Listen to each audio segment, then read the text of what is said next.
유비는 삼국지의 주인공이라고 볼 수 있는 인물이지만 삼국지를 읽어본 사람들이 유비에 대해 갖고 있는 생각들은 그 좋은 부하들을 가지고도 제대로 써먹지도 못한 나약하고 무능한 군주라는 의견들이 많습니다. 하지만 이것은 삼국지 연의를 쓴 나관중이 유비를 그런 인물로 묘사했기 때문일 뿐 실제 역사 속에서의 유비는 그야말로 조조의 마수라고 할 만한 인물이었다고 하죠. 삼국지 정사를 쓴 진수가 유비에 대해 내린 평가를 보면 다음과 같습니다. 유비는 포부가 크고 굳세며 너그러운 성품을 가졌고 능력 있는 인재를 알아보는 눈을 가진 데다 선비를 잘 대우하기까지 하니 한고조 유방의 풍도와 영웅의 그릇을 갖추었던 것 같다. 죽기 전 자신의 아들이 아닌 제갈량에게 나라를 맡기려 했을 만큼 그의 지극히 공정한 성품은 후대에까지 전해질 아름다운 본보기다. 다만 상황에 맞게 잘 대처하는 임기응변이나 계책을 내는 데는 위무제에는 미치지 못해 상대적으로 가진 영토는 더 적었다. 사실상 중국 최초의 통일제국인 한나라의 건국자 한고조는 당시의 중국인들에게는 타고난 임금의 표본이자 나라의 시조와 같이 존경받는 존재였는데 진수가 적국의 군주인 유비에게 그와 비슷하다고 말한 것을 보면 그가 표현할 수 있는 최대의 극찬을 한 것이라 볼 수 있는데요. 비록 조조보다는 아래로 평가하기는 했지만 진수는 조조를 동시대 그 누구와도 비교되지 않는 독보적 원탑으로 평가하는데 그런 진수가 유일하게 조조와 비교하는 인물이 유비인 것입니다. 이처럼 유비는 많은 사람들이 생각하듯이 인덕만 넘치고 실제 일은 부하들이 다 해줬던 바보가 아니라 인덕과 무력, 지휘관으로서의 능력, 책략과 정치 등 모든 분야에서 뛰어난 능력을 가진 사기적인 인물이었다고 하죠. 특히 사람 보는 눈은 제갈량보다도 훨씬 뛰어났으며 연의에서 서서나 제갈량의 계책이라고 나온 건 사실은 대부분이 유비의 계책인 경우가 많았다고 합니다. 때문에 연의의 가장 큰 피해자가 유비라는 말도 있다고 하죠. 그럼 지금부터 실제 유비가 했던 일들에 대해 알아보겠습니다. 연의에서는 유비가 황건적을 토벌에 세운 공으로 안희연의 현이가 됐을 때 뇌물을 요구하던 감찰관 도구를 장비가 두들겨 패고 유비가 그를 말린 것으로 나오지만 사실 그를 두들겨 팬 것은 장비가 아니라 유비였으며 도구가 찾아온 것도 뇌물을 요구하기 위해서가 아니라 공무를 집행하기 위해서였다고 하는데요. 유비는 도구가 병을 핑계로 자신을 만나기를 거절하자 도구를 납치해 으슥한 곳까지 끌고 간 다음 그를 나무에 묶어놓고 매질해 죽이려고 했는데 도구가 살려달라고 애걸하자 그를 풀어준 뒤 관직을 버리고 도망갔다고 합니다. 조조 밑에 있던 유비가 황제를 칭하던 원수를 죽인 후 합의를 점령할 때 연의에서는 관우가 서주에서 차주를 죽인 것으로 나왔지만 실제로 그를 죽인 것은 유비였으며 이후 조조가 보낸 유대 왕충과의 전투에서도 관우와 장비가 그들을 사로잡은 뒤 유비가 이 둘을 극진히 대접했다고 알려졌지만 실제로 왕충과 유대를 사로잡은 것은 바로 유비였고 그들을 사로잡은 후 대접하기는커녕 너희 같은 놈들 100명이 온다 한들 나를 어찌 대적하겠느냐? 조조가 직접 온다면 알 수 없는 일이다 라며 오히려 그들을 능욕하고 조조까지 도발했다고 하죠.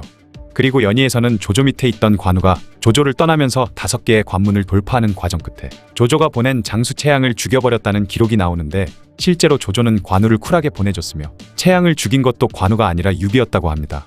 유비가 연암에 있을 때 조조가 채양을 보내 이를 공격했는데 이 전투에서 채양은 유비에게 죽임을 당했다고 하네요. 제갈량이 화공을 써 방망파에서 하우돈을 격파했던 것도 실제로는 유비가 한 일이며 이때 제갈량은 아직 유비의 신하가 되기도 전이었다고 합니다.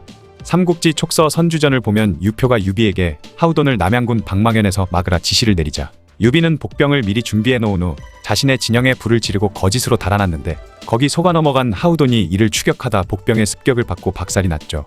그리고 적벽대전에서도 연의에서는 제갈량과 함께 그저 오군이 싸우는 걸 구경이나 하는 것으로 나왔지만 실제로는 주요와 유비가 함께 힘을 합쳐 조조군에게 승리했으며 이후 화영도에서 도망가는 조조를 관우가 놓아줬다는 연의의 기록과 달리 실제로 화영도까지 조조를 추격했던 것은 유비라고 합니다. 화영도를 빠져나온 조조는 갑자기 크게 웃으며 유비는 과연 나의 맞수라고 할 만하지만 계책을 쓰는 것이 나에 비해서는 부족하고 늦구나. 만약 나라면 일찍이 이곳에 불을 놓았을 것이다 라며 비웃었다고 하죠. 잠시 후 유비가 화영도에 불을 놓았지만 이미 늦은 후였다고 합니다. 서촉을 정벌하는 과정에서도 연의에서는 유비가 어려움을 겪는 도중에 형주에서 달려온 제갈량이 대활약을 하며 성공하는 것으로 나오지만 실제로는 제갈량이 관여한 것이 없으며 유비가 직접 서촉 장수들을 모두 박살내버리고 서촉을 접수했다고 하죠. 삼국지 촉서 선주전을 보면 유비가 부성을 지키고 있던 유괴, 냉포, 장임, 등현 등을 모두 격파하고 부성을 점령해버리자 깜짝 놀란 유장은 다시 이엄을 보내 면죽관에서 유비를 막으려 했지만 오히려 이엄은 병사들을 이끌고 유비에게 항복해버렸습니다. 이후 제갈량과 장비, 조운 등이 군사를 이끌고 강을 거슬러 올라와 백제, 강주, 강양 등의 지역을 점령하고 낙성마저 격파되자 결국 성도에 있던 유장이 성을 나와 항복했다고 하네요.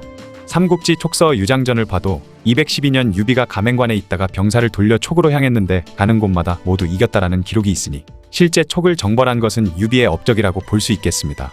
한중에서도 제갈량의 대활약으로 조조군을 격파했다고 아는 사람들이 많지만 사실은 조조를 상대로 승리를 따낸 것도 모두 유비가 한 일이었으며 애초에 제갈량은 유비가 살아있던 시절에는 군권에 관여를 한 적이 없다고 하죠.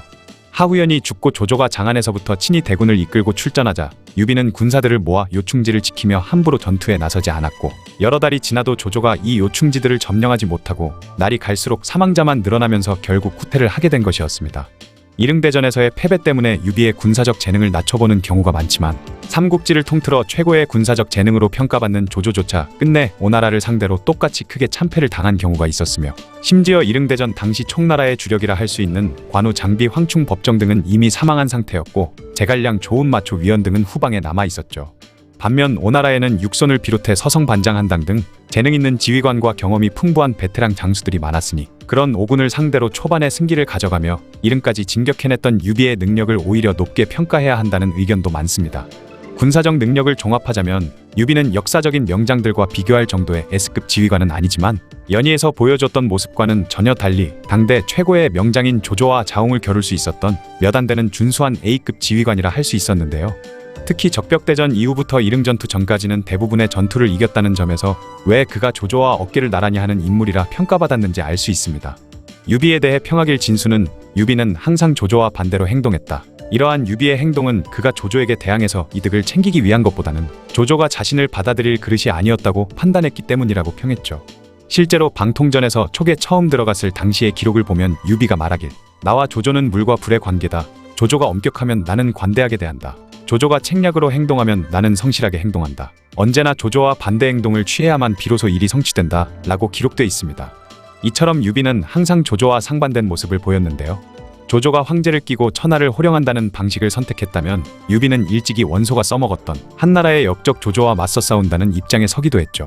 또 유비는 여기에 더해 자신이 한왕실의 후예라는 점을 들어 한왕실을 다시 일으켜 세운다는 명분을 내세워 끝까지 조조에 대항했습니다. 이런 대의명분을 들고 마지막까지 물러서지 않았던 유비는 조조 입장에서는 가장 강대한 적이었던 원소 이후 말년에 이르기까지 가장 성가신 존재였을 것이라 짐작되죠.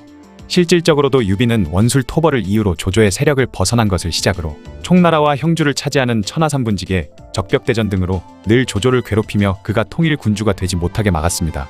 조조는 유비를 가리켜 자신과 함께 천하의 단 둘뿐인 영웅이라 말했으며 적벽에서 패한 뒤에도 유비는 나의 영원한 맞수라고 평가했고 유비는 언제나 그런 조조와 반대되게 행동했죠. 이러한 점들을 보면 그들은 항상 서로가 상대방을 의식하는 라이벌이었다고 보입니다.